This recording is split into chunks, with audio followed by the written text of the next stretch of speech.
Elle mendiait de la nourriture sur le trottoir devant le restaurant. Le millionnaire s'est arrêté et l'a regardé fixement. Personne n'a compris quand il est sorti de la limousine en pleurs. Ce soir-là, elle a dîné dans le manoir, en tant qu'invitée. Que pensez-vous qu'il va se passer dans cette histoire? Commentez et n'oubliez pas de vous abonner à notre chaîne et dites-nous de quelle ville vous nous regardez.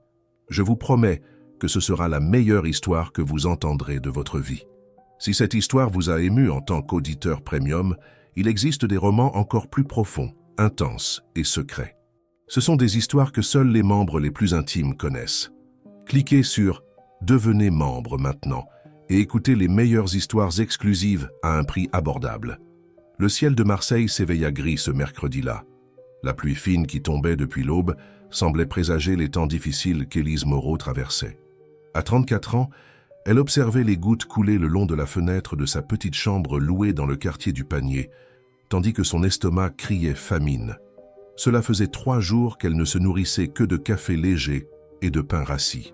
Après avoir perdu son emploi dans la boutique d'artisanat, où elle avait travaillé pendant 5 ans, ses économies avaient duré moins longtemps qu'elle ne l'espérait. Élise arrangea ses cheveux bouclés devant le miroir fissuré, essayant de paraître présentable. Le simple chemisier en coton et la jupe déjà décolorée étaient ses meilleurs vêtements. Ses yeux marrons, autrefois pleins de vie, reflétèrent maintenant la fatigue des nuits d'insomnie. Malgré tout, il y avait en eux une étincelle de détermination qui refusait de s'éteindre. « Aujourd'hui, les choses vont changer », murmura-t-elle pour elle-même, dans une tentative de renforcer son courage. À quelques kilomètres de là, dans le quartier de la Corniche, région huppée de Marseille, François Dupont contemplait le même ciel gris depuis la terrasse de son manoir colonial. À 45 ans, l'entrepreneur du secteur technologique avait accumulé une fortune considérable, mais sa richesse matérielle contrastait avec le vide qu'il ressentait. Depuis le départ de son épouse pour l'étranger 6 ans auparavant, un divorce qui l'avait rendu encore plus reclus, François vivait pratiquement isolé dans cette immense maison, entouré seulement d'employés qui gardaient une distance respectueuse. Le téléphone sonna, interrompant ses pensées. « François, tu viens à la réunion du conseil aujourd'hui » demanda Marcel Leblanc, son associé et l'un des rares qu'il considérait comme un ami. « Je ne sais pas, Marcel. Je n'ai pas la tête à discuter de chiffres maintenant. Tu dois sortir de cette maison, mon vieux. Tu ne peux pas continuer à vivre comme un ermite. Écoute, après la réunion, nous allons dîner, moi et quelques amis. Viens avec nous. Une autre fois, peut-être, j'ai des choses à régler ici. » Après avoir raccroché, François soupira. Il avait menti. Il n'avait rien à régler. Ses journées suivaient une routine monotone et solitaire, malgré toute sa fortune. Il regarda l'horloge. 10 heures du matin. Ses employés avaient reçu leur jour de congé aujourd'hui, à l'exception du jardinier qui n'apparaîtrait que l'après-midi. Il était complètement seul. Ce même matin, Élise parcourait les rues de Marseille à la recherche d'opportunités. Elle avait déjà déposé des CV dans divers magasins du centre, mais les réponses étaient toujours les mêmes. « Laissez votre CV, nous vous contacterons ». Elle savait qu'ils appelleraient difficilement. La ville traversait une crise économique et les emplois étaient rares, surtout pour quelqu'un sans formation supérieure comme elle. Alors qu'elle marchait, une pluie plus forte commença à tomber. Élise chercha un abri sous la marquise d'une boutique et c'est alors qu'elle remarqua le journal abandonné sur un banc. Dans la section des petites annonces, une annonce attira son attention. « Recherche femme de ménage pour services domestiques dans résidence du quartier de la Corniche. Se présenter sur place. » Une adresse suivait. Le quartier de la Corniche était connu pour abriter des manoirs de familles traditionnelles et de nouveaux riches de Marseille. Élise hésita. Ses chances seraient minimes, mais la faim la tenaillait et elle n'avait pas grand-chose à perdre. Elle décida d'essayer. Après un trajet en bus et une longue marche, Élise arriva enfin à l'adresse indiquée. Elle s'arrêta devant les portails imposants d'une maison coloniale magnifiquement préservée. Elle respira profondément, rassemblant son courage, et sonna à la porte. À l'intérieur du manoir, François fut surpris par le son de la sonnette. Il n'attendait pas de visite. Par la caméra de sécurité, il vit une jeune femme d'apparence simple debout devant le portail. Son premier réflexe fut d'ignorer. Mais quelque chose dans la façon dont elle restait là, sous la pluie, éveilla sa curiosité. Lorsqu'il ouvrit le portail électroniquement, il l'observa marcher avec hésitation dans le jardin jusqu'à la porte principale. Sa démarche démontrait de la dignité, malgré ses vêtements simples et mouillés par la pluie. « Bonjour », dit François en ouvrant la porte, l'analysant avec plus d'attention. « Bonjour, monsieur. Je m'appelle Élise Moreau. J'ai vu l'annonce dans le journal concernant le poste de femme de ménage et je suis venu postuler. » François fronça les sourcils, confus. « Annonce ? Je n'ai placé aucune annonce. » Le visage d'Élise pâlit. « Mais c'était dans le journal d'aujourd'hui. L'adresse est bien celle-ci. »« Il doit y avoir une erreur, » répondit-il, remarquant comme elle essayait de dissimuler le tremblement de ses mains. « Vous allez bien ?» Élise ressentit un vertige soudain. Elle avait beaucoup marché, était mouillée par la pluie et ne mangeait pas correctement depuis des jours. Tout cela, ajouté à la déception, fit que ses jambes faiblirent. « Excusez-moi, » murmura-t-elle, s'appuyant contre le mur. « J'ai juste besoin de me reposer un peu avant de partir. » François, percevant son état, changea d'attitude. « Entrez, s'il vous plaît. Il pleut beaucoup et vous ne semblez pas en forme. » Réticente, mais sans beaucoup d'alternatives, Élise accepta l'invitation. La beauté intérieure du manoir la laissa momentanément sans voix. Des meubles anciens en palissandre, des tableaux d'artistes renommés, des lustres en cristal. Tout révélait non seulement la richesse, mais aussi un goût raffiné pour les arts et les antiquités. « Asseyez-vous » dit François, indiquant un fauteuil dans le salon. « Je vais chercher un peu d'eau. » Quand il revint avec le verre, il trouva Élise observant attentivement une photographie encadrée sur la table latérale. Lui plus jeune, à côté d'une femme élégante. « Votre épouse » demanda-t-elle, acceptant l'eau. « Ex-épouse » répondit-il sèchement, changeant de sujet. « Vous disiez être venu pour une annonce d'emploi, n'est-ce pas? Bien que je n'ai rien publié, j'ai effectivement besoin de quelqu'un pour s'occuper de la maison. Ma gouvernante a pris sa retraite il y a 2 mois et je n'ai pas trouvé de remplaçante. » Les yeux d'Élise s'illuminèrent d'espoir. « Je peux faire ce travail, monsieur. J'ai de l'expérience comme vendeuse, mais j'ai aussi travaillé dans des maisons familiales. Je sais cuisiner, nettoyer, organiser. Et pourquoi devrais-je vous engager ?» demanda-t-il, plus par curiosité que par méfiance. Élise le regarda directement dans les yeux avec une dignité qui contrastait avec sa situation. « Parce que j'ai vraiment besoin de cet emploi. Et parce que je ferai un travail honnête et dévoué. Je ne demande pas la charité, monsieur. J'offre mon travail. » Quelque chose dans la sincérité de ses paroles toucha François. Derrière la façade d'homme d'affaires accompli, il y avait quelqu'un qui connaissait bien la valeur de l'honnêteté, qualité de plus en plus rare dans son cercle social, composé principalement de personnes intéressées par sa fortune. « Pouvez-vous commencer aujourd'hui même ?» demanda-t-il, les surprenant tous deux par sa décision. « Oui, je peux », répondit-elle, contenant à peine son émotion. « Parfait. Montrez-moi ce dont vous êtes capable. Si j'apprécie votre travail, nous discuterons d'un contrat permanent. » Ce jour-là, tandis que la pluie continuait de tomber sur Marseille, Élise commença ses activités dans le manoir. Elle débuta par la cuisine, préparant un déjeuner simple mais savoureux, une bouillabaisse qu'elle n'avait pas faite depuis longtemps. L'arôme qui se répandit dans la maison apporta une sensation de vie à cet environnement auparavant si froid. François, dans son bureau, essayait de se concentrer sur ses emails professionnels, mais ses pensées revenaient constamment vers la femme qui animait maintenant sa cuisine. Il y avait quelque chose en elle, une force intérieure, une dignité malgré les difficultés, qui l'intriguait profondément. Quand il s'assit pour déjeuner, il fut surpris par la saveur de la nourriture et par la délicatesse avec laquelle la table avait été dressée. Des fleurs du jardin dans un petit vase, des serviettes pliées avec soin, des couverts parfaitement alignés. « C'est délicieux », complimenta-t-il après la première bouchée. « Merci, monsieur Dupont. C'est une recette de famille », répondit Élise, se tenant debout à côté de la table. « S'il vous plaît, asseyez-vous et mangez avec moi », invita-t-il, indiquant la chaise en face de lui. « Et appelez-moi François. » Cette invitation, si simple pour lui, représentait pour Élise bien plus qu'une gentillesse. C'était une reconnaissance de son humanité, quelque chose que beaucoup d'employeurs oubliaient. Avec gratitude dans les yeux, elle accepta, s'asseyant timidement. « Alors, Élise, racontez-moi votre histoire », demanda François, sincèrement intéressé. Et ainsi, tandis que la pluie tombait dehors, 2 âmes solitaires commencèrent à se connaître. Aucun des deux ne pouvait imaginer comment cette rencontre, apparemment fruit du hasard, changerait à jamais le cours de leur vie. Dans les semaines qui suivirent, le manoir colonial du quartier de la Corniche prit une nouvelle vie. Les pièces autrefois poussiéreuses brillait maintenant sous la lumière qui entrait par les fenêtres ouvertes. L'arôme de la cuisine maison remplaçait le silence oppressant qui dominait l'environnement. Élise travaillait avec dévouement, transformant chaque espace qu'elle touchait. François, de son côté, commença à modifier sa routine. Il ne passait plus autant de temps enfermé dans son bureau. Maintenant, il tenait à prendre son petit déjeuner sur la terrasse, déjeuner à la table de la salle à manger et, parfois, dîner même dans la cuisine, tout en observant Élise préparer les repas.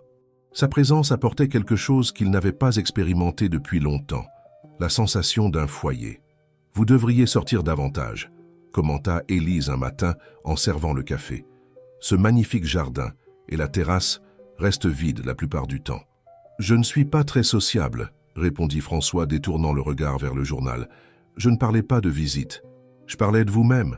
Profitez de votre propre maison. » La simplicité de cette observation le prit au dépourvu.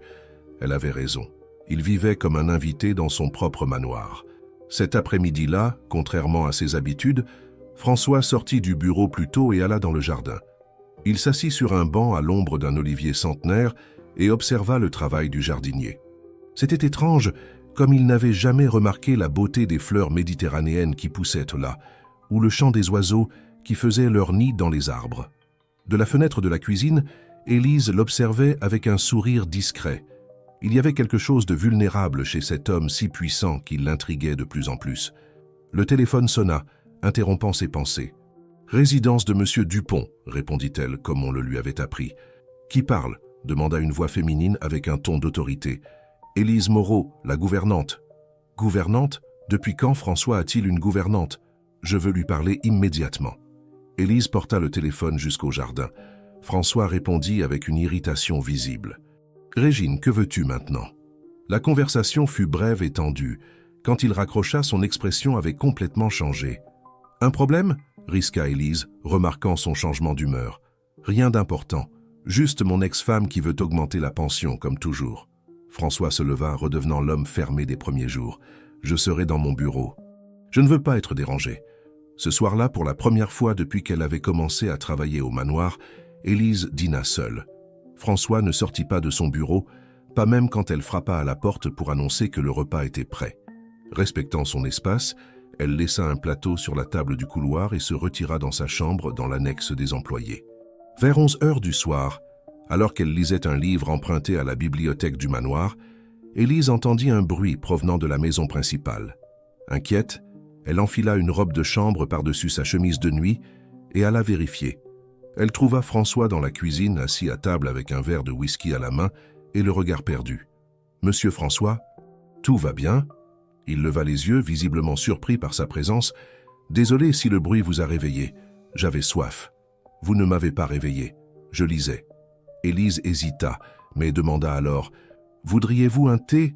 Ma grand-mère disait toujours que le thé à la camomille apaise l'esprit mieux que n'importe quelle boisson alcoolisée. » François sourit, un sourire triste. « Votre grand-mère semble avoir été une femme sage. J'accepte le thé. » Pendant que l'eau bouillait, un silence confortable s'établit entre eux. Élise sentait que cet homme portait un poids énorme sur ses épaules, quelque chose qui allait bien au-delà des problèmes avec son ex-femme. « Vous savez, je n'ai jamais imaginé que j'arriverais où je suis », commenta François, brisant le silence. « Enfant, mon plus grand rêve était d'avoir de la nourriture sur la table tous les jours. » Élise arrêta ce qu'elle faisait, surprise par la révélation. « Vous avez connu le besoin ? J'ai grandi dans un taudis du Panier, pas très différent de là où vous habitez maintenant. Mon père était docker au port. Il est mort dans un accident quand j'avais 8 ans. Ma mère faisait des lessives pour subvenir à mes besoins et à ceux de mes 2 frères. L'image de cet homme riche et puissant se transforma complètement dans l'esprit d'Élise. Jamais elle n'aurait imaginé un tel passé. Comment êtes-vous arrivé jusqu'ici ? En étudiant, c'était le seul moyen de sortir de cette situation. J'ai obtenu une bourse dans une bonne école quand j'avais 12 ans. Puis une autre bourse pour l'école d'ingénieur. Je travaillais le jour et étudiais la nuit. François but une gorgée de whisky. Quand j'ai développé mon premier logiciel, à 22 ans, je n'imaginais pas que ce serait le début d'un empire. Et votre famille ? Vos frères ? L'expression de François s'assombrit. Ma mère est décédée il y a 15 ans. L'un de mes frères vit à l'étranger. Nous nous parlons rarement. L'autre, eh bien, il a suivi des chemins différents. Élise servit le thé à la camomille dans une tasse en porcelaine délicate. « Voici, laissez le whisky de côté un moment. » François accepta la tasse, ses doigts touchant brièvement les siens. « Et vous, Élise, quelle est votre histoire? Comment une femme intelligente comme vous a-t-elle fini par frapper à ma porte à la recherche d'un emploi ?» Ce fut à son tour de détourner le regard. « Rien d'extraordinaire. Je suis né à Cassis, dans les Calanques. Ma mère était institutrice, mon père petit commerçant. J'ai eu une enfance simple mais heureuse. J'ai étudié jusqu'au lycée, je rêvais de faire des études de lettres, mais la vie avait d'autres projets. » « Quels projets? » Mon père est tombé malade. J'ai dû travailler pour aider aux dépenses. Je suis venu à Marseille à la recherche de meilleures opportunités. J'ai travaillé dans de nombreux endroits, magasins, restaurants, maisons familiales, toujours en croyant que c'était temporaire, que je retournerais étudier. Mais les années ont passé. Elle sourit, un sourire mélancolique semblable au sien. Et me voilà, à 34 ans, essayant encore de me relever à chaque chute. « Vous avez une force que j'admire », confessa François. « Je le vois dans la façon dont vous affrontez les difficultés, comment vous maintenez votre dignité, même dans les situations les plus adverses. » Le compliment la prit au dépourvu. « Merci, mais ce n'est rien de spécial. Je continue simplement d'avancer, comme tout le monde. » Pas tout le monde, Élise. Beaucoup abandonnent, se livrent à l'amertume, blâment le monde. Pas vous. Il y a une lumière en vous que les circonstances n'ont pas réussi à éteindre. Ces paroles, dites avec tant de sincérité, touchèrent Élise profondément. Elle se sentit vue d'une manière qui ne s'était pas produite depuis longtemps. « Vous devriez reprendre vos études », suggéra François. « Réalisez votre rêve de faire des études universitaires. »« Peut-être un jour », répondit-elle, ramassant les tasses. « Maintenant, je dois me concentrer sur la stabilisation de ma vie. » François l'observa pendant qu'elle lavait la vaisselle. Il y avait quelque chose de familier chez cette femme, quelque chose qui lui rappelait sa propre mère, la même détermination silencieuse, la même dignité face aux adversités. « Savez-vous ce qui me manque le plus ?» demanda-t-il soudainement. « Quoi ? Avoir quelqu'un avec qui parler vraiment, sans agenda caché, sans intérêt financier. Juste parler. » Élise sourit. « Eh bien, je suis là. Et je sais écouter. »« Je l'ai remarqué, » répondit-il, lui rendant son sourire. « Il est tard, vous devriez aller vous reposer. Vous aussi. François, je vous ai déjà demandé de m'appeler François. »« Bonne nuit, François, » dit-elle, se dirigeant vers la porte. « Élise » l'appela-t-il avant qu'elle ne sorte. « Merci pour le thé et pour la conversation. Ce fut un plaisir. » Quand elle retourna dans sa chambre, Élise ressentit une étrange inquiétude. La conversation avec François avait révélé beaucoup plus que de simples informations sur son passé. Elle avait montré un homme vulnérable derrière la façade d'homme d'affaires accompli. Un homme qui, comme elle, portait les cicatrices d'une vie difficile. Allongée sur son lit, elle pensa à combien les chemins de la vie étaient imprévisibles. Il y a un mois, elle était désespérée à la recherche d'un emploi, avec le loyer en retard et l'estomac vide. Maintenant, elle travaillait dans un manoir pour l'un des hommes les plus riches de Marseille, un homme qui, étonnamment, avait grandi dans le même quartier pauvre où elle habitait maintenant. Coïncidence ou destin? Elle ne savait pas dire. Elle savait seulement que pour la première fois depuis longtemps, elle sentait qu'elle était exactement là où elle devait être. Dans la maison principale, François réfléchissait également à cette rencontre inattendue. Il n'avait pas l'habitude de parler de son passé, surtout de son enfance pauvre. C'était une partie de sa vie qu'il gardait soigneusement cachée du monde des affaires, où l'image était tout.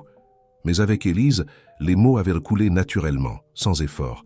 C'était peut-être son regard, honnête, sans jugement. Ou peut-être le fait que, d'une certaine façon, elle le comprenait d'une manière que peu de gens pouvaient. Tandis qu'il observait la pleine lune par la fenêtre de sa chambre, François se surprit à penser à ce que serait sa vie s'il n'avait pas répondu à la sonnette ce jour de pluie, s'il n'avait pas laissé Élise entrer dans sa maison et, sans s'en rendre compte, aussi dans sa vie solitaire. Le soleil d'octobre illuminait la ville de Marseille avec une intensité particulière, comme s'il voulait compenser les jours pluvieux du mois précédent. Dans le manoir du quartier de la Corniche, Élise profitait de son jour de congé du dimanche pour s'occuper du petit jardin d'herbes qu'elle avait commencé à cultiver dans la cour. C'était un morceau de terre que François lui avait cédé, où elle avait planté de la menthe, du basilic, du romarin et d'autres herbes aromatiques qu'elle utilisait dans ses plats. « C'est très joli », commenta François, s'approchant silencieusement. Il était habillé de façon informelle, avec un jean et une chemise de lin blanc. Une vision rare pour qui était habitué à le voir toujours en tenue d'affaires. « Merci », répondit Élise, essuyant la sueur de son front avec le dos de sa main. « J'ai toujours aimé les plantes. Ma grand-mère disait qu'elles ont une âme. Votre grand-mère semble avoir été une femme sage, » commenta-t-il, s'accroupissant pour toucher une feuille de basilic. « J'ai une proposition pour vous. » Élise se leva, enlevant ses gants de jardinage. « Quelle proposition? C'est votre jour de congé et je dois aller quelque part. J'aimerais que vous m'accompagniez. » La suggestion la prit par surprise. En 2 mois de travail au manoir, elle n'était jamais sortie avec François nulle part. « Vous accompagnez? Comme votre employé?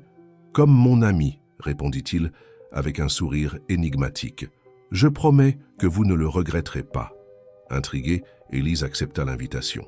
Après une douche rapide, elle enfila une simple robe de coton à motifs, l'une des rares jolies pièces qu'elle possédait. Quand elle revint au salon, elle trouva François parlant au téléphone, avec une expression sérieuse. « Non, Marcel, aujourd'hui ce n'est pas possible. J'ai des engagements personnels, disait-il. En la voyant, il termina rapidement la conversation. « Vous êtes prête? Nous irons dans ma voiture. » Pendant le trajet, François resta mystérieux sur la destination. Ils quittèrent le quartier huppé de la Corniche, traversèrent le centre historique et, à la surprise d'Élise, entrèrent dans la banlieue nord, région pauvre de la ville. « Où allons-nous » demanda-t-elle de plus en plus curieuse. « Patience, nous sommes presque arrivés. » La voiture s'arrêta devant un grand hangar peint en bleu clair. Sur la façade, une plaque discrète. « Centre communautaire Nouvelle Aurore ». François descendit de la voiture et ouvrit la porte à Élise, qui observait tout avec un intérêt croissant. En entrant dans le lieu, ils furent accueillis par une dame noire d'âge moyen, aux cheveux grisonnants et au sourire chaleureux. « François, ça fait longtemps » s'exclama-t-elle, l'embrassant avec familiarité. « Et qui est cette jolie demoiselle ?»« Madame Jeannette, voici Élise. »« Élise, Madame Jeannette est la coordinatrice de ce centre communautaire. »« Enchantée » dit Élise, serrant la main de la dame. « Qu'est-ce que cet endroit ?»« Venez, je vais vous montrer » répondit François, la guidant à l'intérieur du hangar. L'espace était divisé en plusieurs sections. Une bibliothèque communautaire, des salles de classe improvisées, un petit dispensaire médical et une cuisine industrielle où quelques femmes préparaient ce qui semblait être le déjeuner pour beaucoup de personnes. Ce centre accueille environ 200 enfants et adolescents de la communauté, expliqua Madame Jeannette. Nous offrons du soutien scolaire, des cours de formation professionnelle, des soins médicaux de base et 3 repas par jour, tout gratuit. C'est incroyable, commenta Élise, sincèrement impressionnée. Comment parvenez-vous à maintenir tout cela? Madame Jeannette sourit, regardant François. Nous avons un ange gardien. C'est alors qu'Élise comprit. Elle regarda François avec de nouveaux yeux. Vous financez cet endroit? J'aide comme je peux, répondit-il avec modestie. Allons voir le reste. Durant les heures suivantes, Élise découvrit une facette de François qu'elle n'aurait jamais imaginée. En plus de ce centre communautaire, il en entretenait 2 autres similaires dans d'autres quartiers pauvres de Marseille, ainsi qu'un programme de bourse d'études pour les jeunes talents des communautés défavorisées. Tandis qu'elle observait François interagir avec les enfants, qui l'adoraient visiblement, Élise sentit une émotion différente grandir en elle. Ce n'était pas seulement de l'admiration, mais quelque chose de plus profond, plus intense. « Pourquoi ne m'avez-vous jamais parlé de tout cela ?» demanda-t-elle, alors qu'il déjeunait dans la cuisine du centre avec le personnel et quelques enfants. « Ce n'est pas quelque chose que je divulgue, » répondit François. « Je préfère garder ces activités loin des projecteurs. »« Mais pourquoi ?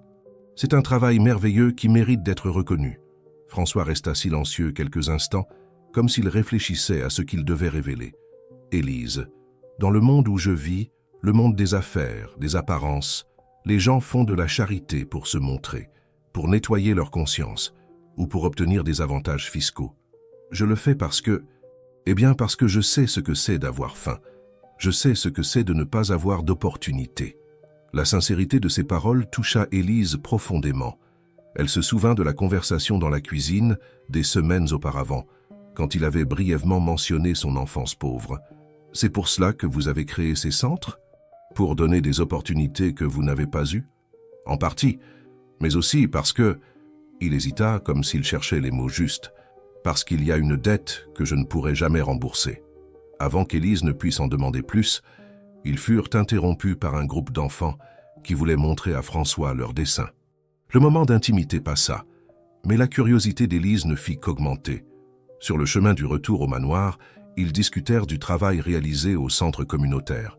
Élise, enthousiaste, suggéra plusieurs idées pour améliorer encore les services offerts, particulièrement dans le domaine éducatif. « Vous avez une vision très claire de l'éducation », commenta François. « Vous devriez sérieusement envisager de reprendre vos études. »« Qui sait un jour ?» répondit-elle, regardant par la fenêtre. « Maintenant, je dois d'abord me stabiliser financièrement. » François resta silencieux quelques instants, comme s'il prenait une décision importante. « Élise, il y a quelque chose que j'aimerais vous proposer. » Elle se tourna vers lui, curieuse. « Quoi donc ? » « J'aimerais que vous preniez la coordination éducative du Centre Nouvelle Aurore. » La proposition l'a pris complètement au dépourvu. « Moi ? Mais je n'ai pas de formation pour cela, ni d'expérience. Vous en avez plus que vous ne le pensez. J'ai vu comment vous avez interagi avec les enfants aujourd'hui, comment vous avez suggéré des améliorations dans les méthodes d'enseignement. Vous avez un talent naturel pour cela. » François gardait les yeux sur la route, mais sa voix révélait de la conviction. « De plus, je paierai vos études. Vous pourriez faire les études de lettres dont vous avez toujours rêvé. » Élise sentit son cœur s'accélérer. C'était une proposition tentante. Plus que cela, c'était la réalisation d'un rêve qu'elle avait abandonné depuis longtemps. Mais cela signifiait aussi un changement radical dans sa vie, dans sa relation avec François. « Et le travail dans votre maison ? Qui s'en occuperait ? Nous trouverions quelqu'un. L'important est que vous fassiez ce qui vous épanouit vraiment. » Il y avait une générosité dans cette offre qui laissa Élise sans voix. Pourquoi cet homme, qui la connaissait à peine depuis 2 mois, investirait-il autant en elle? « Pourquoi faites-vous cela pour moi ?» demanda-t-elle finalement, alors qu'ils approchèrent du manoir. François gara la voiture à l'entrée du garage et se tourna pour la regarder en face. « Parce que je crois en vous, parce que je vois du potentiel gaspillé. Et parce que... » Il hésita comme s'il mesurait ses prochaines paroles. « Parce que vous me rappelez quelqu'un que j'ai connu il y a longtemps, quelqu'un qui avait aussi des rêves, mais n'a pas eu l'opportunité de les réaliser. » Il y avait quelque chose dans ses yeux, un mélange de mélancolie et d'espoir qui toucha Élise profondément. Elle ressentit une impulsion presque irrésistible de toucher son visage, de le réconforter. Mais elle se retint, consciente des barrières qui existaient encore entre eux. « J'ai besoin de réfléchir, » dit-elle finalement. « C'est une décision importante. Bien sûr, prenez le temps dont vous avez besoin. » Cette nuit-là, Élise n'arriva pas à dormir. La proposition de François tournait dans son esprit avec toutes les implications qu'elle apporterait. Elle se leva et alla jusqu'à la véranda de la chambre d'employé, d'où elle pouvait voir la maison principale. Une lumière était encore allumée dans le bureau. François était aussi éveillé. Muet par une impulsion, elle enfila une robe de chambre par-dessus sa chemise de nuit et marcha jusqu'à la maison. La porte latérale était déverrouillée, comme elle l'était toujours, pour qu'elle puisse entrer et sortir pour ses tâches. Elle suivit le couloir silencieux jusqu'au bureau et frappa doucement. « Entrez !» vint la voix de François. Il était assis derrière son bureau, entouré de papiers. En la voyant, son visage fatigué s'illumina d'un sourire. « Vous n'arrivez pas à dormir non plus ?» demanda-t-il. « Non, je réfléchissais à votre proposition. » Élise s'approcha, remarquant un album de photographies ouvert sur la table. « Que faites-vous »« Je revisite le passé, » répondit François, indiquant l'album. « Parfois, il est bon de se rappeler d'où l'on vient. » Élise regarda les photographies. C'étaient des images anciennes, en noir et blanc, montrant une famille simple, une femme d'apparence fatiguée mais digne, 3 enfants maigres, tous devant une maison modeste. « C'est vous ?» demanda-t-elle, pointant un garçon d'environ 10 ans. « Oui, avec ma mère et mes frères. Cette photo a été prise 1 an après le décès de mon père. » Il y avait tant à demander, tant d'espace vide dans l'histoire de François qu'Élise aurait aimé combler. Mais quelque chose dans son expression la fit hésiter. « Savez-vous pourquoi je vous ai amené au centre communautaire aujourd'hui ?» demanda-t-il soudainement. « Pour me montrer votre travail philanthropique ? Non. Pour vous montrer qui je suis vraiment. » François ferma l'album de photographies et la regarda directement dans les yeux. « Le monde me connaît comme François Dupont, l'homme d'affaires accompli, propriétaire d'une fortune. Mais peu connaissent le garçon du panier qui a connu la faim, qui a étudié à la lumière des bougies, qui a promis à sa mère sur son lit d'hôpital qu'il changerait non seulement sa propre vie, mais la vie d'autres comme lui. » Élise sentit des larmes se former dans ses yeux. La vulnérabilité avec laquelle il s'exposait était émouvante. « J'ai décidé d'accepter votre proposition, dit-elle doucement. Je vais coordonner le programme éducatif et reprendre mes études, mais à une condition. Laquelle? Que vous me racontiez votre histoire complète. Je sens qu'il y a beaucoup plus que ce que vous me dites. » Un silence pesant s'établit entre eux. Finalement, François acquiesça. « Vous avez raison, il y a beaucoup plus, et je promets de tout vous raconter. Quand je serai prêt. » Cette promesse scella un nouveau pacte entre eux, un pacte basé non seulement sur la confiance, mais aussi sur l'espoir que, ensemble, ils pourraient guérir d'anciennes blessures et construire quelque chose de nouveau et significatif. Quand Élise retourna dans sa chambre, des heures plus tard, elle portait avec elle non seulement la promesse d'un nouveau départ professionnel, mais aussi la certitude que sa vie s'était irrémédiablement entrelacée avec celle de François, pour le meilleur ou pour le pire. Les semaines suivantes apportèrent des changements significatifs dans la vie d'Élise. Avec l'aide de François, elle s'inscrivit à la faculté de lettres de l'université d'Aix-Marseille, un rêve longtemps reporté. Simultanément, elle prit en charge la coordination éducative du Centre communautaire Nouvelle Aurore, où elle mettait en œuvre des idées innovantes pour améliorer l'apprentissage des enfants. Elle continuait à vivre dans la chambre d'employés du manoir, mais sa fonction était désormais différente. Une nouvelle gouvernante, Madame Céline, avait été engagée pour s'occuper des tâches ménagères.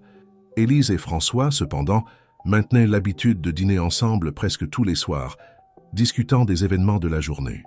Les enfants ont adoré le projet de conteur d'histoire, commenta Élise par l'une de ces soirées, tandis qu'ils savouraient une bouillabaisse préparée par Madame Céline. Ces livres que vous avez donnés ont fait toute la différence. Le mérite vous revient, répondit François, lui servant un peu plus de vin. Votre dévouement transforme le centre. Une admiration mutuelle grandissait entre eux, une connexion qui allait au-delà de la relation professionnelle.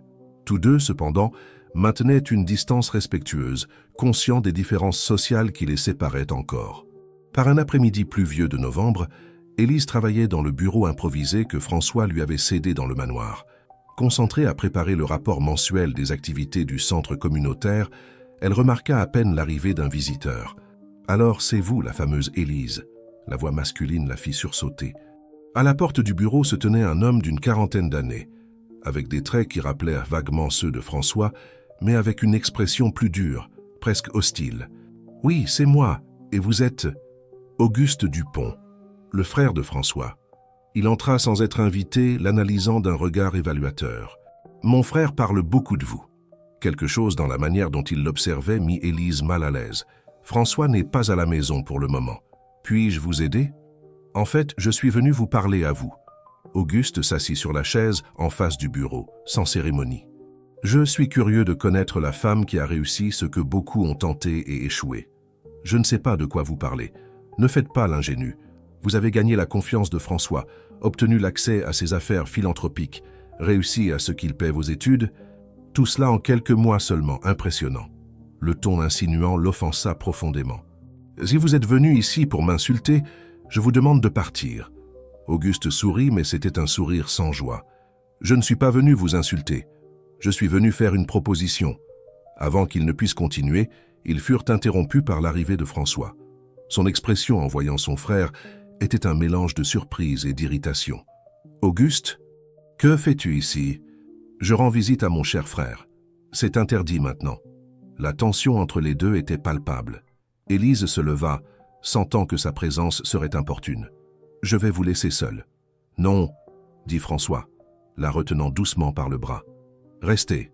Il n'y a rien qu'Auguste ait besoin de me dire que vous ne puissiez entendre. » Le regard d'Auguste oscilla entre les deux, évaluateur. « Je comprends.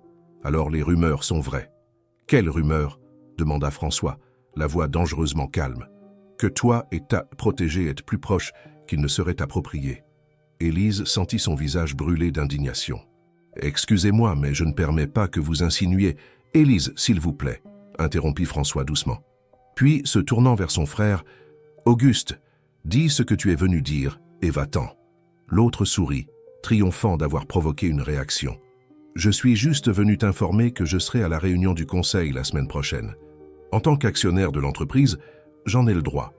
Et j'ai l'intention de questionner certains investissements récents. Questionne autant que tu veux. Je suis l'actionnaire majoritaire. La décision finale m'appartient.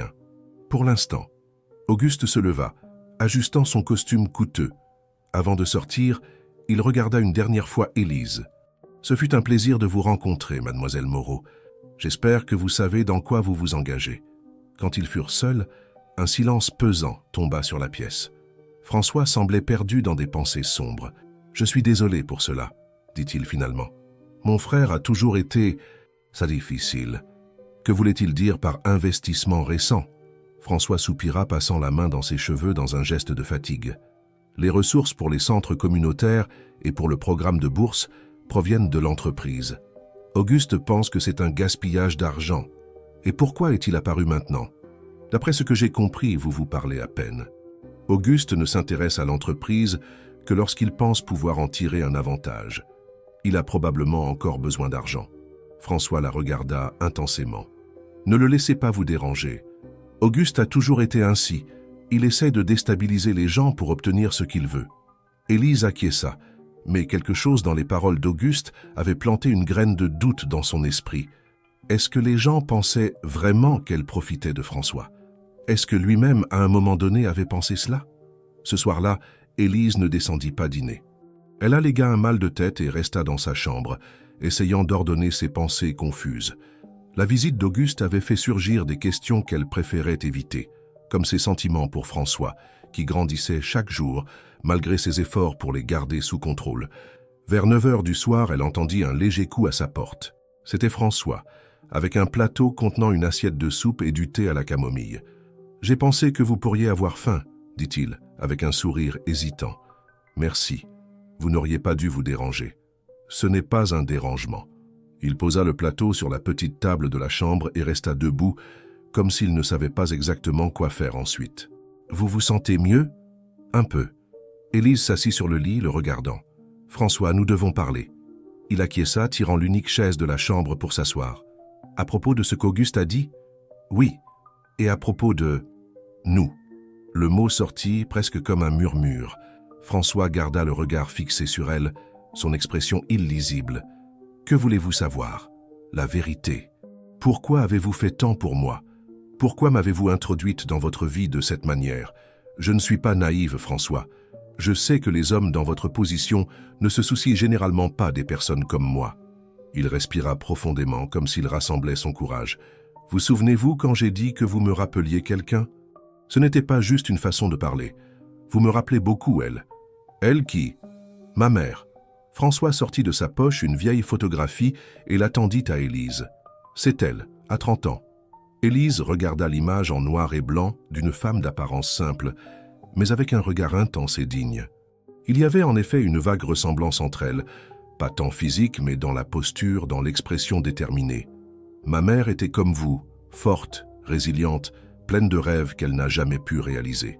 La voix de François était chargée d'émotion. Quand je vous ai vu pour la première fois ce jour de pluie, offrant votre travail en échange de nourriture, j'ai vu en vous la même dignité que ma mère a toujours eue, même dans les moments les plus difficiles. Élise sentit des larmes se former dans ses yeux. Alors, tout ce que vous avez fait pour moi, c'était à cause d'elle, à cause de cette ressemblance. Au début, peut-être. François s'approcha, s'asseyant à côté d'elle sur le lit. Mais après, c'était pour vous, pour ce que j'ai vu en vous, votre intelligence, votre bonté, votre force intérieure.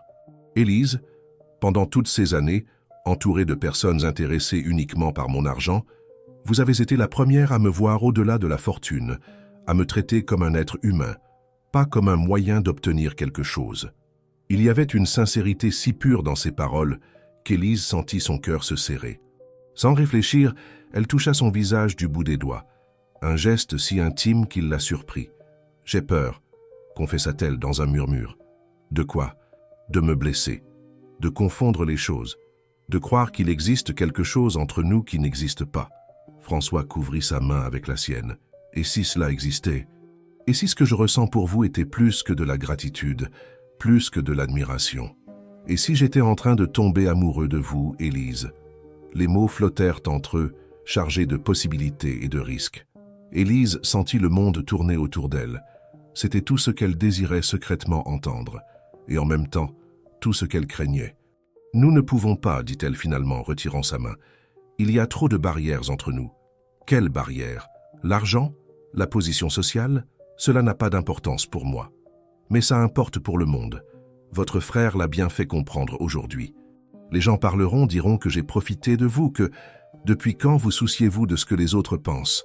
François sourit, ce sourire qui illuminait ses yeux. L'Élise que je connais a assez de courage pour affronter le monde entier pour ce en quoi elle croit. Elle ne put s'empêcher de sourire aussi. C'est une bataille différente. Chaque bataille vaut la peine quand on se bat pour ce qu'on aime. Il tint ses mains entre les siennes. Je ne vous demande pas une réponse maintenant. Je vous demande seulement d'y réfléchir, de considérer la possibilité de nous deux ensemble. Avant qu'Élise ne puisse répondre, François se leva. Reposez-vous maintenant. Nous parlerons davantage quand vous serez prête. Quand il sortit, il laissa derrière lui non seulement le plateau avec de la nourriture, mais aussi un tourbillon d'émotions. Élise passa des heures éveillée, repassant mentalement chaque mot de cette conversation, chaque regard échangé, chaque toucher. Le lendemain, elle se réveilla avec une résolution. S'il y avait une chance de bonheur avec François, cela valait la peine de risquer. Les barrières sociales, les préjugés, les commérages, tout cela pourrait être affronté s'ils étaient ensemble. Mais avant, elle devait connaître toute son histoire.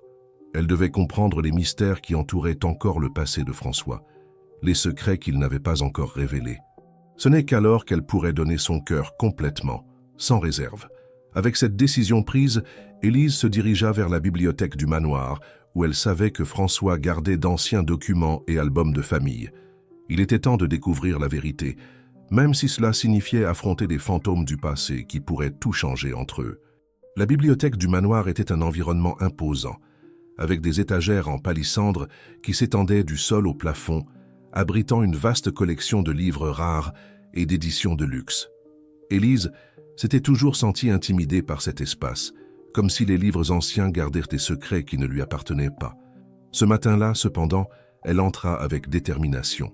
François était sorti tôt pour une réunion d'affaires et ne reviendrait que le soir, ce qui lui donnait suffisamment de temps pour son investigation. Madame Céline était occupée à la cuisine, préparant le déjeuner, et le reste du personnel travaillait dans la zone extérieure de la propriété. Élise se dirigea vers l'étagère où, quelques jours auparavant, elle avait vu François ranger l'album de vieilles photographies. À côté, il y avait une petite commode avec des tiroirs. Elle hésita un moment, se sentant comme une intruse, mais le besoin de connaître la vérité sur l'homme dont elle tombait amoureuse dépassa son inconfort. Le premier tiroir ne contenait que des papiers administratifs, factures, reçus, documents de la maison. Le second, cependant, révéla quelque chose de plus intéressant. Un journal relié en cuir rouge, déjà usé par le temps. Sur la couverture, des initiales gravées en doré, FD. Le cœur battant, Élise ouvrit le journal. Les premières pages dataient d'il y a 20 ans, quand François était encore un jeune étudiant universitaire. L'écriture était ferme, décidée, différente de la lettre plus élégante qu'il utilisait maintenant. « Aujourd'hui, j'ai enterré ma mère », commençait le premier récit. Le cancer a emporté son corps, mais pas sa dignité. Jusqu'à la fin, elle a refusé d'accepter l'hospitalisation dans l'hôpital de luxe que je voulais lui offrir. « Ne gaspille pas ton argent pour moi, fils. Utilise-le pour aider d'autres comme nous l'étions autrefois », furent ses dernières paroles. Élise sentit des larmes aux yeux en lisant ces lignes, et elle continua à feuilleter le journal, découvrant davantage sur la jeunesse de François, ses luttes, ses premiers succès dans les affaires, l'éloignement progressif de ses frères. Dans une entrée particulièrement émouvante, François décrivait sa décision de créer le premier centre communautaire. « Aujourd'hui, j'ai signé les papiers pour l'achat du terrain dans la banlieue nord. Ce sera le premier centre Nouvelle-Aurore, en hommage à ma mère, Aurore Dupont. Un nom inhabituel pour une femme extraordinaire. Elle a toujours cru que chaque nouveau jour apportait une chance de recommencer. J'espère que ce centre sera cela pour beaucoup d'enfants, une chance de recommencer, de rêver au-delà des limitations de la pauvreté. » Maintenant, Élise comprenait le nom du centre communautaire. Ce n'était pas seulement une métaphore poétique, mais un hommage profondément personnel. Elle continua à lire, absorbant chaque mot, chaque émotion enregistrée dans ces pages.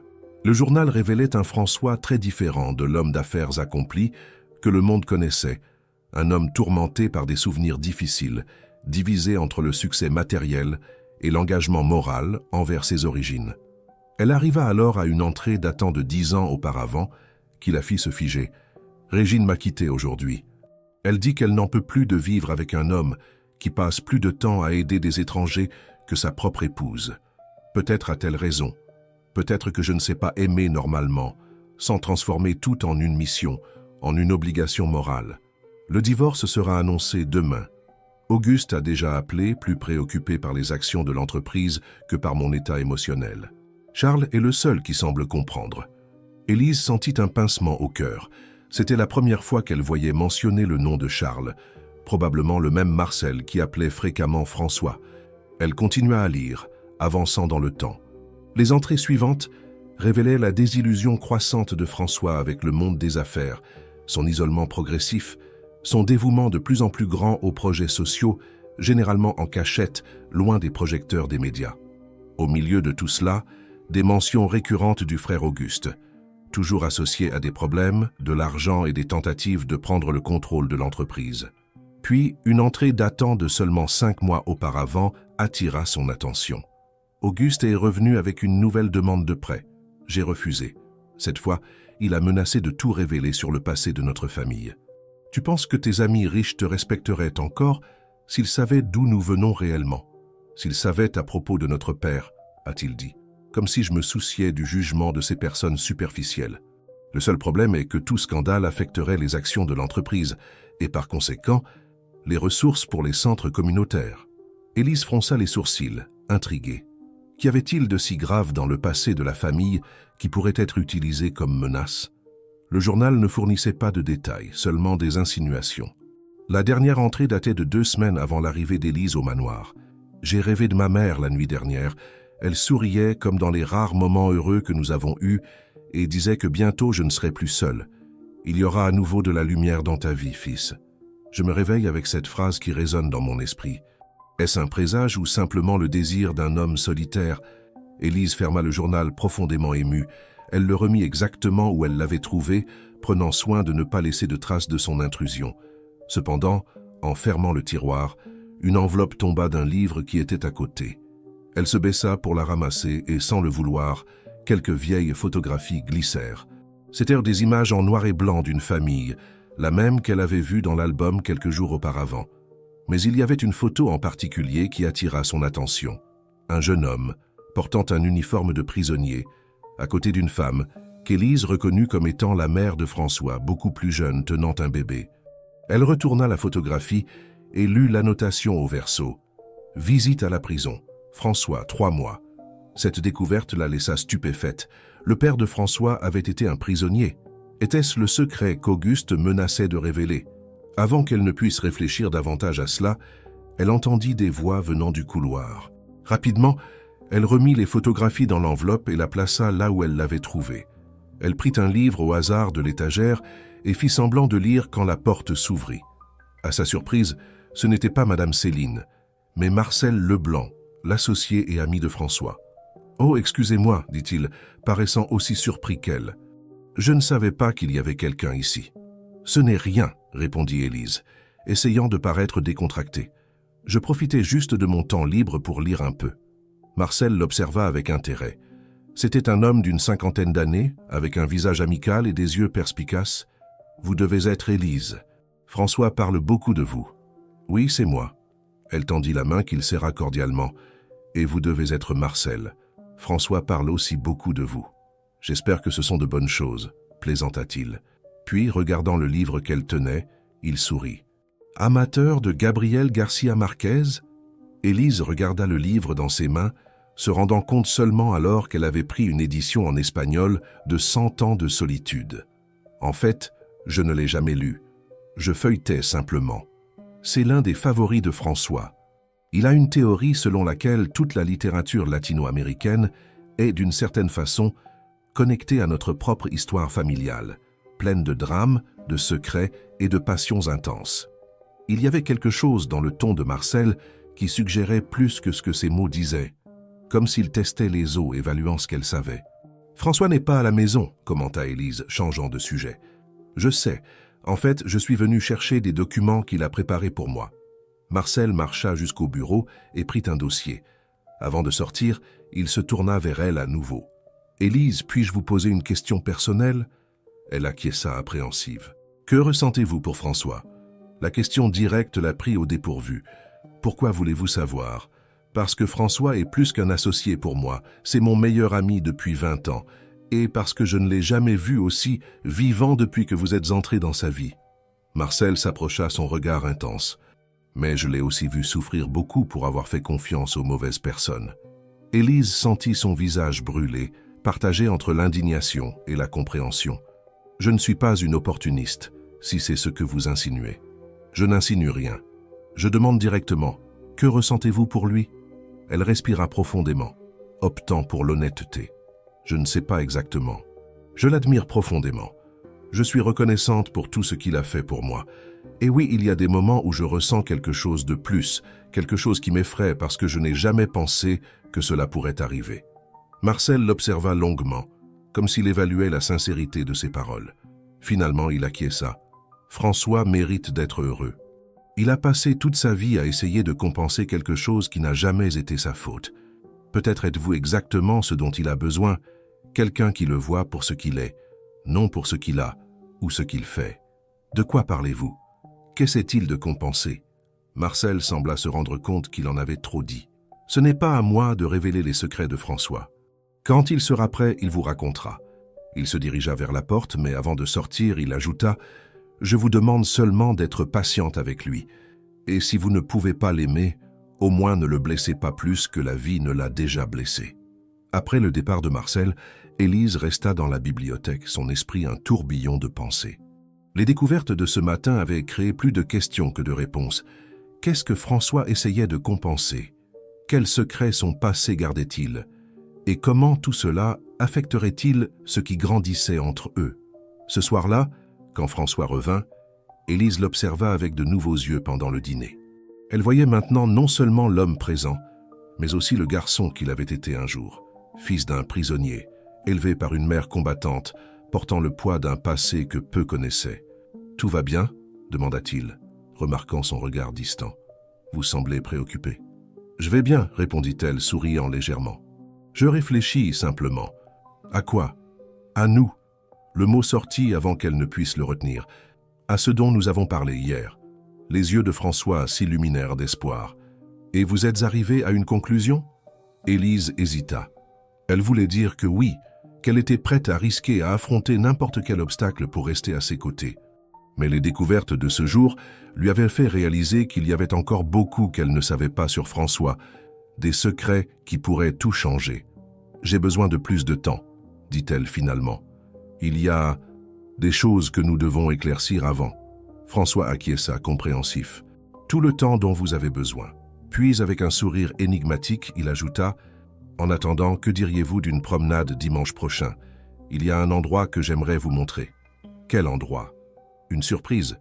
Faites-moi simplement confiance. » Et malgré tous les doutes et incertitudes qui peuplaient maintenant son esprit, Élise réalisa qu'elle lui faisait confiance, peut-être plus qu'elle ne le devrait. Quoi que le passé cache, elle était prête à l'affronter, si cela signifiait un avenir aux côtés de François.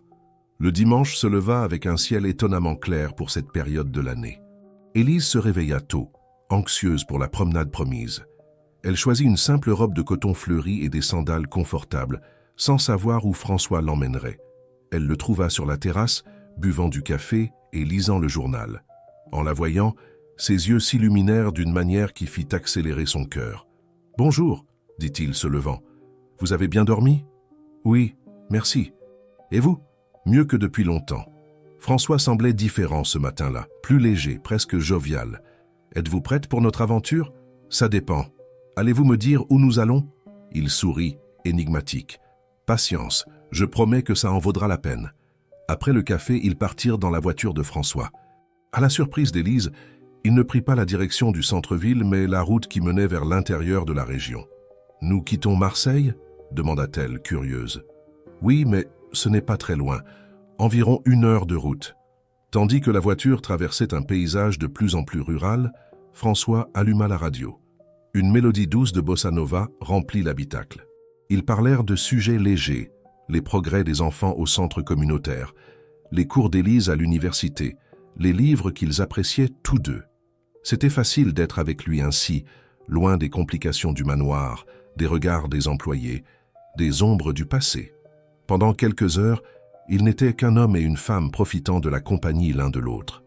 Après environ 1 heure, François s'engagea sur une route de terre. La voiture tressautait doucement tandis qu'ils avançaient entre des fermes et de petites propriétés rurales. « Nous sommes presque arrivés », annonça-t-il, tournant dans une entrée presque cachée entre des arbres touffus. Quand ils s'arrêtèrent enfin, Élise se retrouva devant une vieille ferme, simple mais bien entretenue, entourée d'un jardin luxuriant et d'arbres fruitiers. Au fond, on pouvait voir un petit étang et des montagnes au loin. « Quel est cet endroit ?» demanda-t-elle, enchantée par la beauté sereine du lieu. « Mon refuge », répondit François, sortant de la voiture et lui ouvrant la porte. « J'ai acheté cette propriété il y a 10 ans. Personne ne la connaît, à l'exception de Marcel. C'est là que je viens quand j'ai besoin d'échapper à tout. » Élise sentit le poids de la confiance qu'il plaçait en elle, en révélant ce lieu secret. Elle le suivit jusqu'à la véranda de la maison, où 2 chaises à bascule invitaient au repos et à la contemplation. « C'est magnifique », commenta-t-elle, respirant l'air pur de la région. « Si tranquille. Cet endroit me rappelle la petite ferme où ma mère a grandi, en Provence. Elle parlait toujours avec nostalgie de cette époque, avant de déménager à Marseille. » François déverrouilla la porte et l'invita à entrer. « Venez, je vais vous montrer. » L'intérieur de la maison était simple, mais accueillant. Des meubles rustiques, quelques pièces d'artisanat local, des livres éparpillés partout. Rien du luxe ostentatoire du manoir à Marseille. « Ici, je peux être simplement moi-même », expliqua François, ouvrant les fenêtres pour laisser entrer la brise. Sans attente, sans apparence à maintenir. Élise l'observa attentivement. En effet, il semblait différent ici, plus détendu, plus authentique. Comme si les couches de formalité et de réserve qui l'enveloppaient normalement avaient été laissées derrière dans la ville. « J'ai préparé un déjeuner », dit-il, se dirigeant vers la cuisine. « Rien de très sophistiqué, j'espère que vous aimerez. » À sa surprise, François se révéla être un cuisinier raisonnable. Il prépara un repas simple mais savoureux, poulet fermier avec des légumes de saison, accompagné d'une salade fraîche cueillie dans le potager derrière la maison. Ils déjeunèrent sur la véranda, profitant de la vue et de la douce brise qui adoucissait la chaleur de midi. La conversation coulait naturellement, comme entre de vieux amis qui se retrouvent après une longue séparation. « Pourquoi m'avez-vous amené ici aujourd'hui ?» demanda finalement Élise, quand ils eurent terminé le dessert, une compote de fruits de saison. François resta silencieux un moment, comme s'il choisissait soigneusement ses mots. « Parce que je voulais que vous connaissiez cette partie de moi avant de tout vous raconter. » Le cœur d'Élise s'accéléra. « Tout quoi ?» ?»« Mon histoire complète. Les secrets que je n'ai pas encore partagés avec vous. » Il la regarda intensément. « Êtes-vous prête à écouter ?» Elle acquiesça, sentant que ce moment changerait à jamais le cours de leur relation. François se leva et alla jusqu'à une petite étagère, d'où il retira une boîte en bois sculpté. Il revint sur la véranda et s'assit à nouveau, plaçant la boîte sur la table entre eux. « Ce que j'ai toujours raconté sur mon enfance est vrai, mais incomplet, » commença-t-il. « Mon père n'était pas seulement un docker. Avant de rencontrer ma mère, il a été condamné pour vol et a passé 3 ans en prison. C'est là qu'il a appris le métier de menuisier, qu'il exerçait pendant son temps libre quand il n'était pas au port. Il ouvrit la boîte, révélant de vieilles photographies, des coupures de journaux jaunis, des documents. Il sélectionna une photographie en noir et blanc, la même qu'Élise avait vue dans la bibliothèque, de l'homme en uniforme de prisonnier. « Voici mon père, Joseph Dupont, le jour de sa libération. Ma mère l'a rencontré peu après, alors qu'il essayait déjà de reconstruire sa vie honnêtement.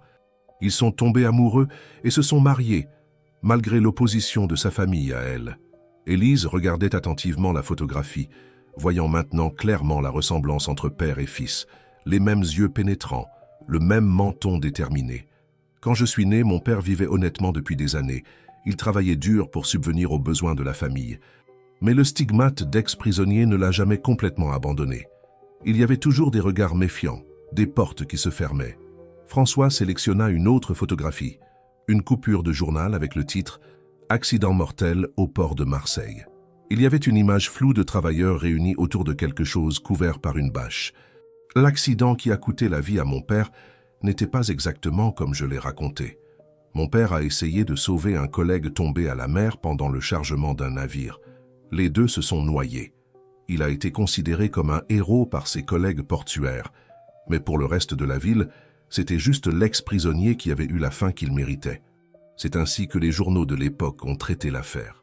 L'amertume dans sa voix était palpable. Élise sentit un nœud dans la gorge en imaginant l'impact que cela avait dû avoir sur un garçon de 8 ans. Après cela, ma mère a dû travailler encore plus pour nous faire vivre. J'ai commencé à cirer des chaussures dans le centre-ville pour aider. C'est là que j'ai rencontré Charles Ferrier. Charles, je pensais que son nom était Marcel, commenta Élise, confuse. Marcel est le nom qu'il a adopté professionnellement. Charles Ferrier était un enfant des rues qui est devenu mon meilleur ami. Nous avons grandi ensemble dans les rues du Panier, partageant rêves et besoins.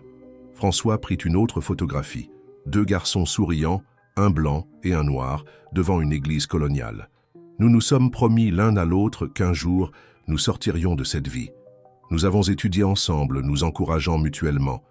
Quand j'ai obtenu ma première bourse d'études, il en a obtenu une aussi. Quand j'ai créé mon entreprise, il a été mon premier associé. François sourit à ce souvenir. Charles, ou Marcel, comme il préfère être appelé maintenant, est la seule personne qui connaît toute mon histoire, jusqu'à présent. Élise se sentait touchée par la confiance qu'il plaçait en elle. Et vos frères? Comment s'inscrivent-ils dans cette histoire? Le visage de François s'assombrit. Auguste, mon frère aîné, a suivi un chemin différent, plein de ressentiment à cause de la pauvreté.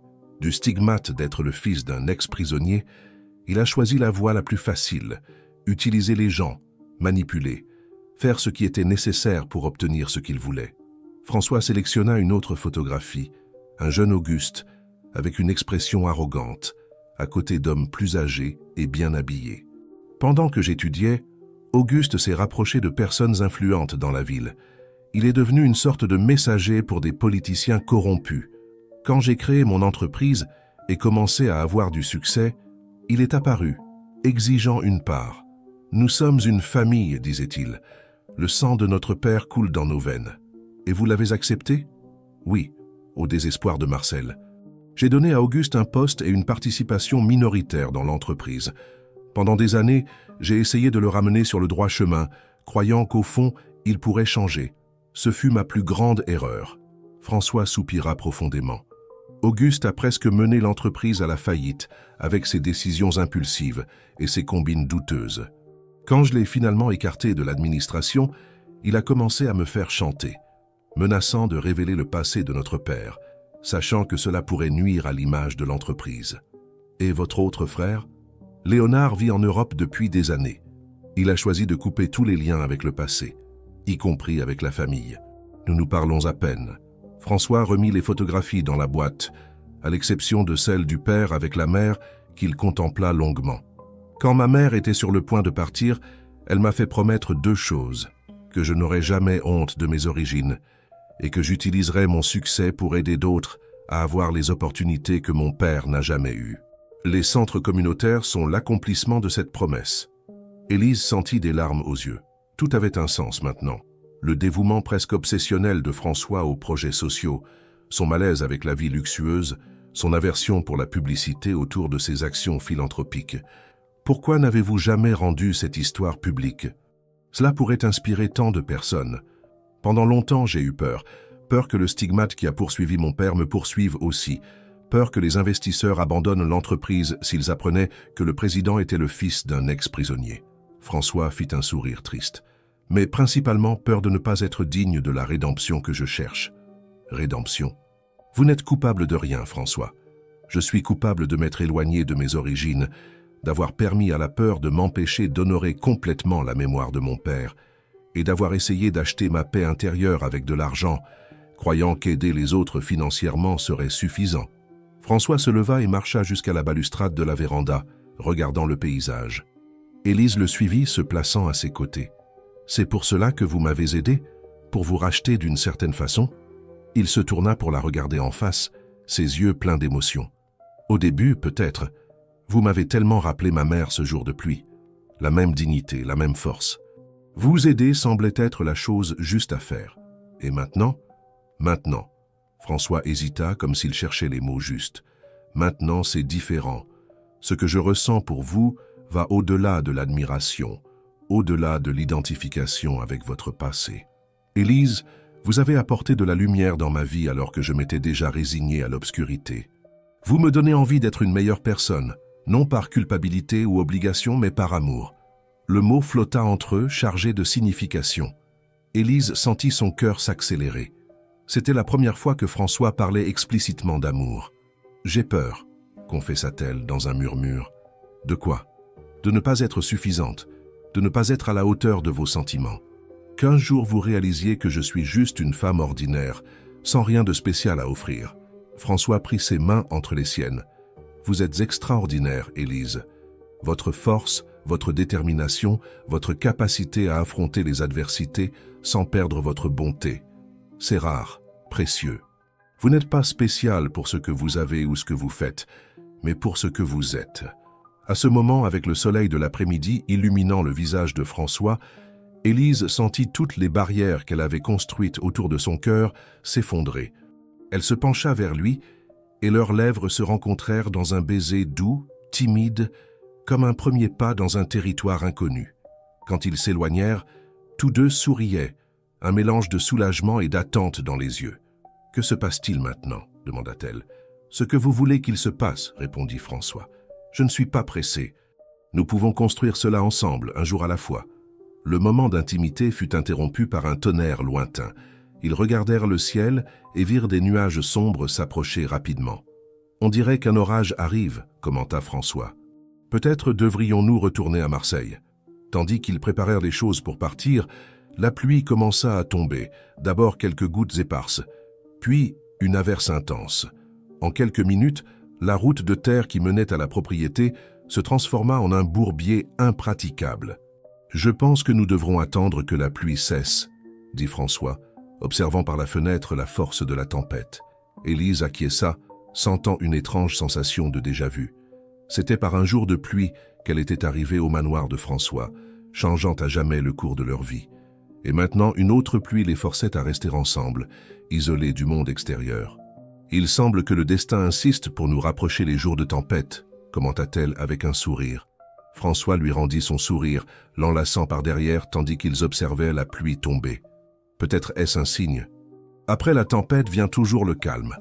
À ce moment, avec le son de la pluie comme musique de fond et la chaleur du corps de François contre le sien, Élise sentit une paix qu'elle n'avait pas éprouvée depuis longtemps. Indépendamment des défis qu'ils auraient encore à affronter, elle savait qu'ils n'étaient plus seuls. La tempête dehors pouvait continuer, mais à l'intérieur de cette maison, et à l'intérieur de leur cœur, il y avait finalement une sensation d'abri, d'appartenance. Une nouvelle aurore pour deux âmes qui, pendant si longtemps, avaient erré en quête de rédemption et d'acceptation. Les jours qui suivirent le dimanche à la ferme apportèrent des changements significatifs dans la relation entre Élise et François. Ce qui était auparavant une amitié traversée par des hiérarchies et des conventions sociales se transforma en quelque chose de plus profond, plus authentique. Il maintenait encore une discrétion devant les employés du manoir, mais les regards échangés, les touches fortuites, les sourires complices révélaient la nouvelle intimité qu'ils partageaient. Par un matin particulièrement ensoleillé, 2 semaines après la révélation à la ferme, Élise coordonnait une activité de narration d'histoire au centre communautaire Nouvelle Aurore quand elle remarqua une agitation inhabituelle parmi les employés. Quelques minutes plus tard, Madame Jeannette apparut à la porte de la salle avec une expression préoccupée. « Élise, il y a une jeune femme qui demande à vous voir. Ça semble important. » En sortant dans le couloir, Élise se retrouva face à une femme élégante, d'environ son âge, vêtue de vêtements coûteux et avec une expression de mécontentement. « Enfin !» dit l'inconnu, la mesurant des pieds à la tête. « Alors vous êtes la fameuse Élise. »« Oui, c'est moi. »« Et vous êtes ?»« Régine Dupont. » La femme leva le menton, défiante. Ex-épouse de François. Le cœur d'Élise s'accéléra, mais elle garda son sang-froid. « En quoi puis-je vous aider, Madame Dupont? Pouvons-nous parler en privé ?» Élise conduisit Régine jusqu'à son petit bureau, où elle préparait habituellement les projets éducatifs. Elle ferma la porte et offrit une chaise à la visiteuse qui l'ignora, préférant rester debout. « J'irai droit au but », commença Régine, son ton froid et calculé. « Je sais pour vous et François. Je sais que vous avez commencé comme employé et maintenant, disons que votre poste a beaucoup évolué. » L'insinuation malveillante fit bouillir le sang d'Élise, mais elle resta calme. « Je ne sais pas ce que vous avez entendu, Madame Dupont, mais ma relation avec François ne vous regarde pas. »« Oh mais si !» Régine fit quelques pas dans la pièce, observant les murs couverts de dessins des enfants du centre. « Tout ce qui implique François m'affecte, surtout quand cela menace le patrimoine auquel j'ai droit. Si vous êtes préoccupé par votre accord de divorce, vous devriez parler à François, pas à moi. » Régine sourit, un sourire sans joie. « J'ai déjà parlé. Il m'a assuré que rien ne changerait, que ses sentiments pour vous n'affecteraient pas nos accords financiers. » Elle fit une pause, étudiant la réaction d'Élise. « Mais je ne lui fais pas confiance quand il est amoureux. Il devient irrationnel, impulsif. »« Que voulez-vous exactement de moi ?» demanda Élise, commençant à perdre patience. « Je veux que vous compreniez votre position. François peut être charmé maintenant, fasciné par votre histoire de dépassement, par votre simplicité, si différente des femmes avec qui il se lie habituellement. Mais cela ne durera pas. » Élise sentit un pincement au cœur, mais ne le montra pas. « Je pense que notre temps ensemble est terminé, Madame Dupont. Je n'ai pas encore fini. » Régine s'approcha, baissant la voix. « Je suis ici pour vous proposer un accord, un qui nous bénéficierait à toutes les deux. » « Quel genre d'accord ? 50 000 €, pour que vous vous éloigniez de lui. Discrètement, sans scandale. Vous pouvez continuer à coordonner ce projet social, si vous voulez. Vous devez juste mettre fin à la relation personnelle. » Élise sentit son visage brûler d'indignation. « Vous pensez vraiment pouvoir m'acheter ?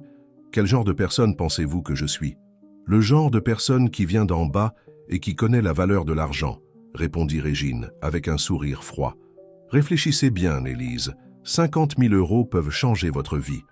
Ils vous permettraient de terminer vos études sans dépendre de François, d'aider votre famille, d'avoir une sécurité financière. » Pendant un instant, Élise imagina ce qu'elle pourrait faire avec cet argent.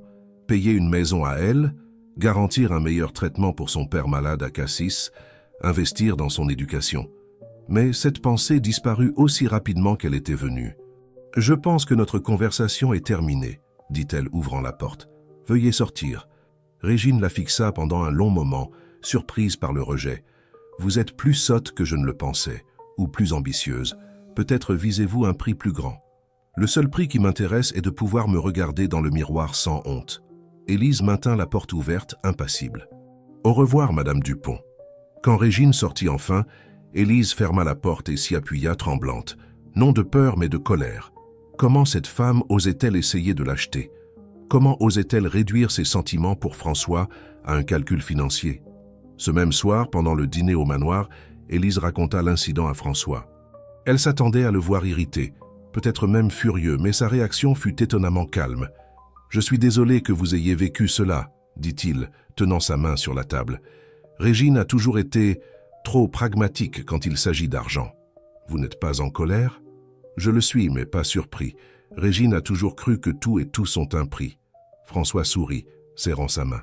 Ce qui me rend heureux, c'est de savoir que vous avez prouvé qu'elle a tort. Élise lui rendit son sourire, mais quelque chose la dérangeait encore. François, elle a mentionné que vous avez parlé récemment. À propos de nous. Oui, elle m'a appelé il y a quelques jours, exigeant des garanties que notre relation n'affecterait pas les accords financiers du divorce. Et qu'avez-vous dit? La vérité, que ce que je ressens pour vous n'a rien à voir avec les engagements que j'ai pris envers elle. François hésita, comme s'il choisissait soigneusement ses prochains mots. Mais j'ai également précisé que ma vie personnelle ne la concernait plus. Élise acquiesça pensive. La visite de Régine avait soulevé une question qu'elle évitait.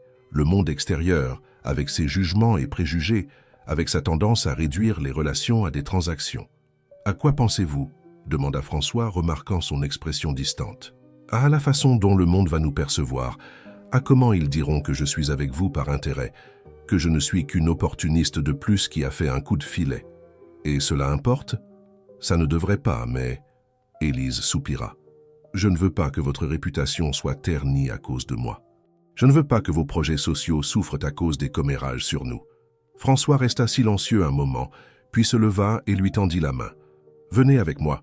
Je veux vous montrer quelque chose. » Il la conduisit à son bureau, où il alluma l'ordinateur et ouvrit un fichier. C'était le projet d'une nouvelle fondation, avec un nom qui fit s'arrêter le cœur d'Élise un instant. « Fondation Aurore Moreau. »« Qu'est-ce que c'est » demanda-t-elle, sa voix presque un murmure. Un rêve que je nourris depuis que je vous ai rencontré. François montra les détails du projet. Une fondation qui unifierait tous les centres communautaires existants et étendrait le travail à d'autres régions du Sud, avec un accent particulier sur l'éducation et l'entrepreneuriat féminin. Aurore pour le nom de ma mère, Moreau pour le vôtre. François la regarda intensément. C'est l'héritage que je veux construire avec vous, Élise. Peu m'importe ce qu'ils diront de nous. Ce qui compte, c'est l'impact que nous pouvons avoir ensemble. Élise sentit des larmes aux yeux, touchée par l'ampleur de cette vision partagée. Mais avant qu'elle ne puisse répondre, ils furent interrompus par un coup urgent à la porte. C'était Marcel, avec une expression grave. « François, nous avons un problème. Auguste est au siège de l'entreprise exigeant de te parler. Il est perturbé. Que s'est-il passé? Apparemment, il a découvert le projet de la nouvelle fondation et est furieux de ne pas avoir été consulté. Il menace d'aller à la presse révéler « Eh bien, tu sais quoi ?» François pâlit. « J'y vais tout de suite. Je viens avec vous. » dit Élise, déterminée. « Non, il vaut mieux que vous restiez.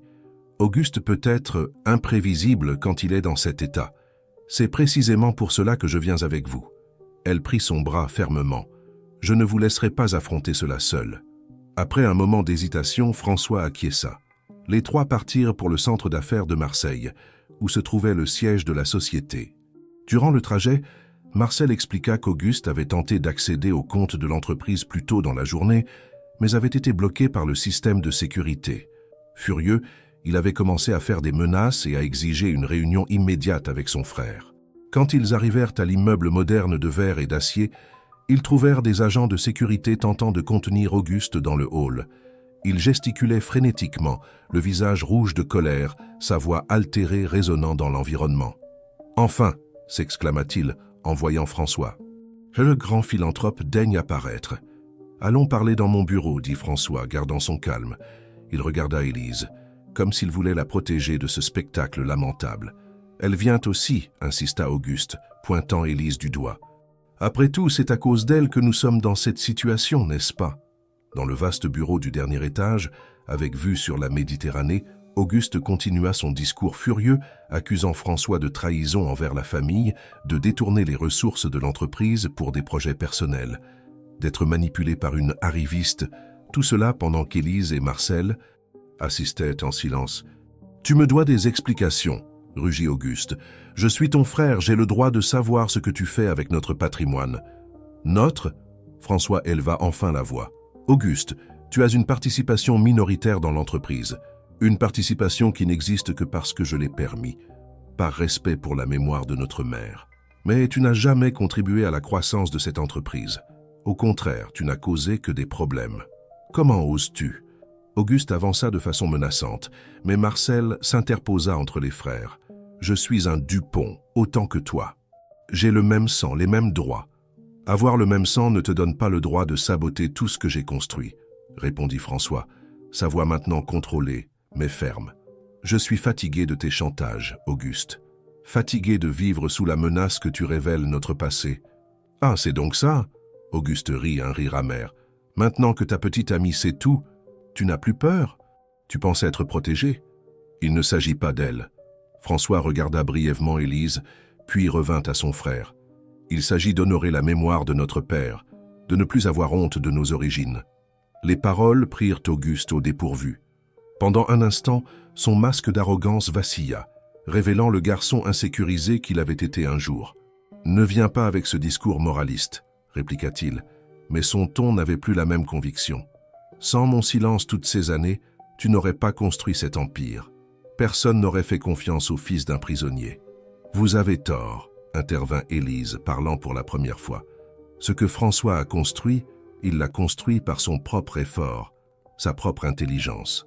Votre passé ne vous définit pas, tout comme il ne le définit pas. » Auguste la regarda avec dédain. « Et qu'en savez-vous? Vous pensez comprendre notre histoire parce qu'il vous a raconté quelques détails romantiques. Vous n'avez aucune idée de ce que nous avons traversé.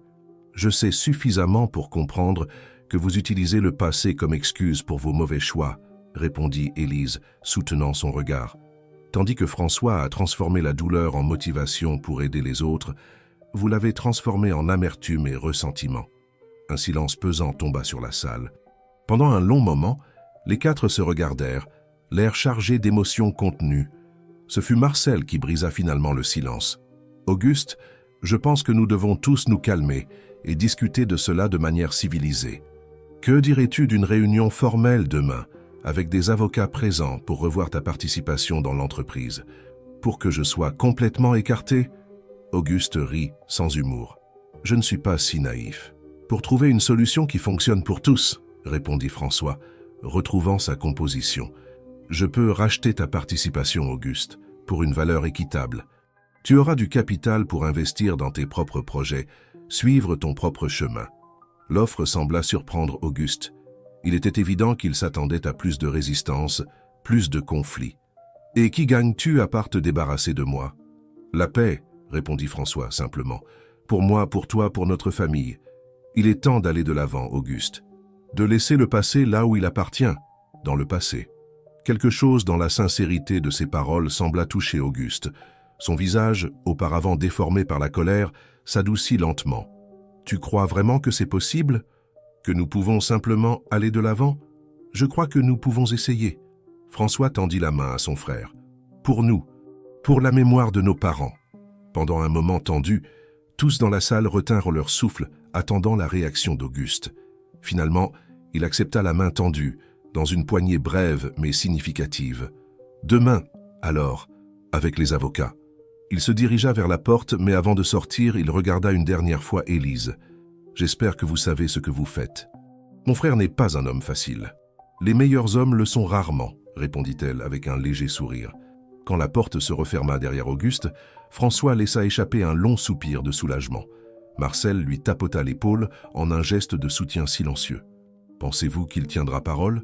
demanda Élise. « Je ne sais pas, » répondit François, honnêtement. Mais pour la première fois depuis des années, j'ai vu une brèche dans son armure. Peut-être, juste peut-être, y a-t-il de l'espoir pour nous en tant que famille. De retour au manoir, tard dans la nuit, François et Élise marchèrent jusqu'au jardin où la pleine lune illuminait les fleurs d'une lumière argentée. La confrontation avec Auguste, bien que tendue, avait apporté une étrange sensation de soulagement, comme si un poids avait été retiré de leurs épaules. « Que pensez-vous qu'il se passera demain ?» demanda Élise, tandis qu'il s'asseyait sur un banc sous un olivier. « Je ne sais pas exactement, mais je suis préparé à tous les scénarios. Si Auguste accepte mon offre, ce sera un nouveau départ pour nous tous. Sinon, » François haussa les épaules. « Je suis prêt à affronter ce qui viendra. Je n'ai plus peur du passé. Pourquoi ? Parce que maintenant j'ai un avenir pour lequel il vaut la peine de lutter. » Il prit ses mains entre les siennes. « Un avenir que, si vous le voulez, nous pouvons construire ensemble. » Élise sentit son cœur s'accélérer. « Êtes-vous en train de me demander d'être votre petit ami, François Dupont ?» Il sourit, ce sourire qui illuminait ses yeux. « Je vous demande bien plus que cela, Élise Moreau. Je vous demande un partenariat, dans la vie, dans le travail, dans l'amour. Je vous demande de croire, comme je le crois, que deux personnes de mondes différents peuvent se trouver l'une l'autre et créer quelque chose de nouveau, quelque chose de plus grand que la somme de leurs parties. » Élise sentit des larmes d'émotion dans ses yeux. « Qui aurait cru que cette femme affamée qui a frappé à votre porte un jour de pluie finirait ici, demandée en couple par le propriétaire du manoir? Ce n'est pas une histoire de conte de fées, » observa François. « C'est mieux, c'est réel, avec toutes les imperfections, tous les défis, toutes les cicatrices que nous portons. Et c'est exactement pour cela que ça en vaut la peine, » compléta Élise, s'approchant pour un baiser doux, scellant cette promesse sous le ciel étoilé de Marseille. 6 mois plus tard, la Fondation Aurore Moreau fut officiellement inaugurée lors d'une cérémonie simple dans le premier centre communautaire dans la banlieue nord. Des autorités locales, des représentants d'ONG, des entrepreneurs et, le plus important, les enfants et familles bénéficiant des projets sociaux étaient présents. François et Élise, côte à côte, coupèrent le ruban inaugural. Ils n'étaient plus l'homme d'affaires millionnaire et l'ex-employé de maison. Ils étaient partenaires, égaux en objectifs et dignité, unis par un amour qui transcendait les barrières sociales et les préjugés. Auguste, étonnamment, assista également à la cérémonie. Après avoir accepté la proposition de François pour l'achat de sa participation dans l'entreprise, il avait déménagé à Paris, où il avait commencé ses propres affaires. Les blessures du passé n'étaient pas encore complètement guéries, mais un respect mutuel naissait entre les frères, un petit miracle que personne n'attendait. Régine, bien qu'invitée par courtoisie, ne se présenta pas. Elle continuait sa vie de luxe et d'apparence, de plus en plus éloignée du monde réel que François et Élise avaient choisi d'habiter. Marcel, maintenant officiellement Charles Ferrier à nouveau, ayant abandonné le pseudonyme qu'il avait adopté dans le monde des affaires, était le parrain de la fondation et le plus enthousiaste soutien du couple. « J'ai toujours su que vous étiez parfaits l'un pour l'autre », confia-t-il à Élise pendant la fête. « Vous portez tous deux la même lumière intérieure, le même engagement envers la vérité. » Quand la nuit tomba et que les invités commencèrent à partir, François et Élise restèrent dans le jardin du centre communautaire, contemplant les étoiles qui brillaient dans le ciel de Marseille. Les mêmes étoiles que, un an auparavant, Élise observait depuis sa fenêtre du panier, l'estomac vide et le cœur lourd d'incertitude. « À quoi pensez-vous » demanda François, remarquant son regard distant. « À comment la vie prend des tournants » répondit-elle souriant. « À comment, parfois, nous devons tout perdre pour trouver ce qui compte vraiment. » François acquiesça, comprenant parfaitement. « Savez-vous ce que ma mère disait toujours ? Fils, la vraie richesse n'est pas dans ce que tu as, mais dans ce que tu donnes. Elle n'est pas dans ce que tu conquiers, mais dans ce que tu partages. » Votre mère était une femme sage, commenta Élise, s'appuyant contre sa poitrine. Oui, elle l'était, et elle serait fière de nous, de vous particulièrement. François embrassa le sommet de sa tête. Pour avoir apporté une nouvelle aurore dans ma vie. Élise sourit, se sentant complète, en paix. Le chemin jusqu'ici n'avait pas été facile. Il y avait eu des doutes, des peurs, des obstacles qui semblaient insurmontables. Mais chaque pas, chaque larme, chaque moment d'incertitude en avait valu la peine. Parce que certains voyages, aussi difficiles soient-ils, nous mènent exactement là où nous devons être.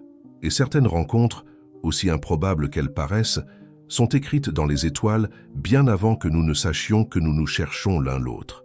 Pour Élise et François, ce qui avait commencé comme une rencontre fortuite un jour de pluie s'était transformé en la plus belle des histoires d'amour, non parce qu'elle était parfaite, mais parce qu'elle était authentique.